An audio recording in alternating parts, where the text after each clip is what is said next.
दुश्मन को कल रात नींद नहीं आई, उसके होश ठिकाने आ गए होंगे। दुश्मन ने तारीख रात में हमला किया। अफवाज पाकिस्तान ने दुश्मन को मुंह तोड़ जवाब देकर तारीख रात को चांदी रात में तब्दील कर दिया।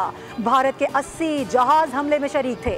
पाक फ़िज़ाइया ने भारतीय जहाज़ों का कम्युनिकेशन सिस्टम लॉक किया और बरवक्त कार्रवाई से हिंदुस्तान के 5 तैयारे मार गिराए।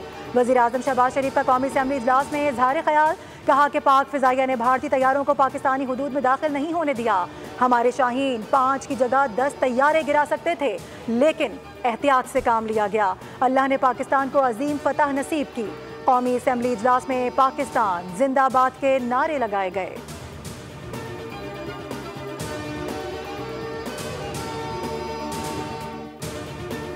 जब बात मुल्की वक़ार की हो तो पूरी कौम सियासी वाबस्तगियों से बालातर होकर एक सफ में खड़ी हो जाती है। वज़ीर आला सिंध सैयद मुराद अली शाह का कराची प्रेस क्लब के बाहर रैली से खिताब। नून लीग, जमात इस्लामी, NP समेत मुख्तलिफ सियासी जमातों के रहनुमाओं की भी शिरकत। मुराद अली शाह ने कहा कि गुजरात के कसाई ने अपने मुल्क में नाकामियों से तवज्जो हटाने के लिए पहलगाम ड्रामा रचाया और सिर्फ 10 मिनट में पाकिस्तान पर इल्ज़ाम धर दिया।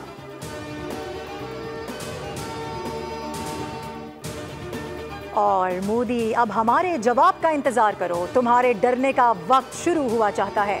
गवर्नर सिंध कामरान खान टिसोरी की वाघा बॉर्डर पर मीडिया से गुफ्तगू, कहा पूरी कौम पाक फौज के शाना बशाना खड़ी है। जंग करोगे तो जंग करेंगे, आंखें दिखाओगे तो निकाल लेंगे।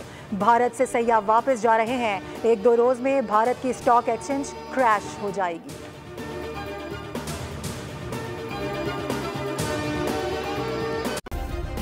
सब्सक्राइब करें और बेल दबाएं ताकि कोई खबर रह न जाए।